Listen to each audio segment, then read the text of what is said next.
So this is where it gets a little,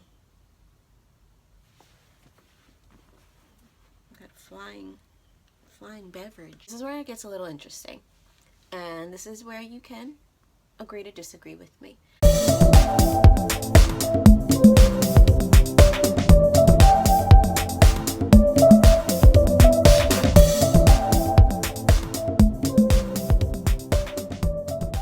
I also know there is a component, which I will be going to deeper in another video, that comes down to energy.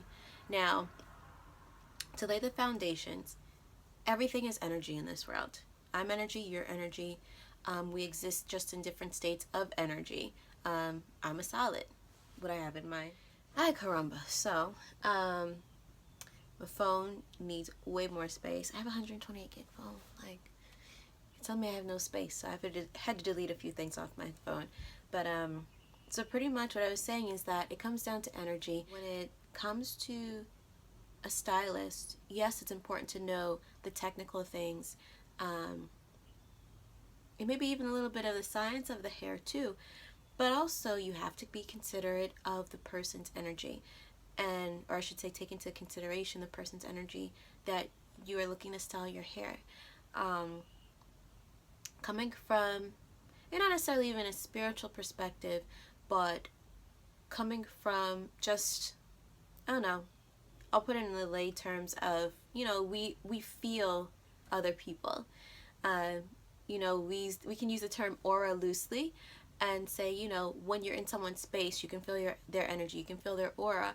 Sometimes it feels great, sometimes it's uplifting, sometimes you feel energized, and other times you might feel sluggish, you might feel anxious, you might feel angry. If you experience any of those last three feelings around your stylist, go the other way. What happens is that because we are all energy, we are all energetic beings. We are just present in different states of matter. So energy, and I'm going to take you guys to a little bit of science class. Energy is never destroyed. Energy is only what's the word? Transmuted, transformed. It's never destroyed. And so when you're working with someone, there's an exchange of energy. When it comes to our actual auras, they're several feet wide typically, depending on the state of your health, and that could be both mental and physical. And our auras interact, and that's why, you know, you can sense a disturbance in the force when someone is close to you, and they might be exhibiting very strong feelings in either direction, whether they're really excited or whether they're very anxious or angry. So, you know, when it comes to choosing a stylist, you want to take those things into account, because as they work on your hair, you guys, there is an energetic exchange. And what you can experience is taking on that energy of that person. And I will say, as someone who's very sensitive to energy and has to, on a daily basis, do like a self-audit of, okay, is this mine or is this someone else's? And just be very mindful of those things. It is so important when it comes to our hair to make sure whoever is working with our hair is in a good place themselves. And I'm not talking about like maybe this person's having a bajillion bad day, but it seems like, you know, I don't know, they're gonna get over it. I'm talking about that person that always is like a stank, has an attitude, even like gossip.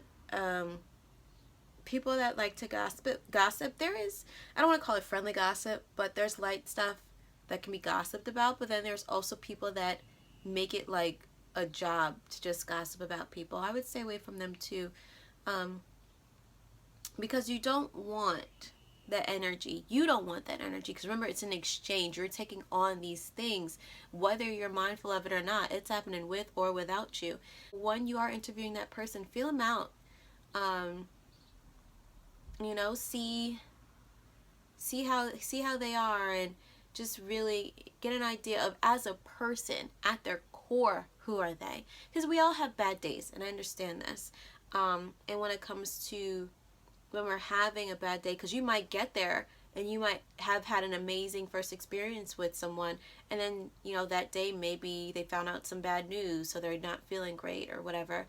Yes, there'll be an exchange. However, you also, you know, with a good amount of people, I'll say majority of people, they're not bad people. As you would say, quote unquote, bad people. They don't necessarily carry that energy with them naturally. It just is, you know, one of those days. And so if it's just one of those days for them, I wouldn't like, you know, be too, I don't want to say scared, but I wouldn't be too thrown off by it. Just keep your energy up while you're in the chair. Maybe try and, you know, speak to them. And if they try and talk to you about whatever that they're going through, be open, but also don't go down there with them. Don't get on the same wavelength with them, because what happens too is once you're on the same wavelength with them, that starts to resonate with you, and then you're able to then access their energy quicker. And like I said, yeah, just some of you guys out there that may sound a bit weird, but in my experience and the experience of others, it's a very real thing. You know, one way I can explain it too is when we take on other people's energy, you might wake up feeling great. And for those that might live in the city, you might get on the subway and all of a sudden you're feeling angry. And you're just like, why am I feeling so angry? Like, why am I feeling this way? And, you know, you do your self audit and you're like, okay, I woke up, had breakfast. I had a great time last night. No one called me on some drama stuff. But you might be by somebody who just had a terrible morning, who stubbed their toe, who missed their taxi, who's, you know, didn't go so well.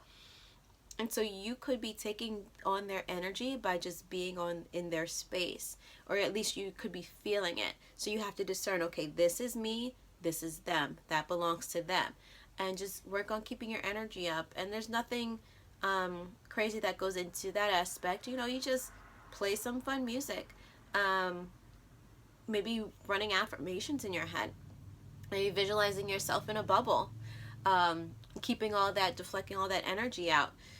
Because it's so, like, our energy, our personal space, I'll call it our personal space, because energy is shared. Our personal space is sacred, and you want to be mindful of how it's running at all times, and you want to do the best that you can to maintain it.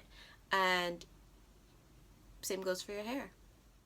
So I hope those were some good tips. I just want to empower you guys to really, you know, advocate for your hair, because your hair matters over anybody else's opinion. You know, if someone thinks that they could treat your hair better than you can, then I hope that they can show you that they can, and not just, you know, tell you. You know, let there be evidence behind what they say. Make sure there is evidence behind what they say, and make sure at the end of the day you feel good once you get up out that chair, because that's a good sign. It's a good sign you're working with a good-hearted person with good energy, that does good hair, and really that's all we can ask for, right? So hope you guys enjoy this video, and I'll talk to you soon. Oh, I stopped it. Oh my God. Yeah. Ooh. Now that's on camera.